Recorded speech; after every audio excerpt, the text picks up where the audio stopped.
Halal uyğunluq nişanı məsuliyyətlə qazanılan etibardır. Halal uyğunluq nişanı məhsulun keyfiyyətinə və istehsalçının etibarlılığına verilən rəsmi təsdiqdir.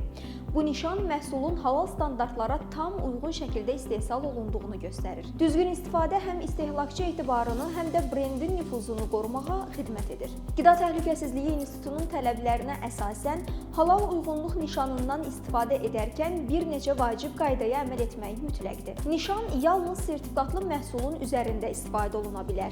Sertifikat qüvvədən düşərsə, nişan da dərhal dayandırılmalıdır. Loqonun rəngi, ölçüsü və forması dəyişdirilə bilməz. Nişan yalnız mesaj verəcək yerdə göstərilməlidir. İstehsal şəraitinizdə hər hansı dəyişiklik olarsa, nişanı yalnız yenidən təsdiq aldıqdan sonra istifadə edə bilərsiniz. Müvafiq tələblərə riayət olunmaması halal uyğunluq nişanının ləğvi və hüquqi məsuliyyətlə nəticələnə bilər. Amma düzgün istifadə edilərsə, bu nişan sizə bazarda etimad, imic və rəqabət üstünlüyü qazandıracaq.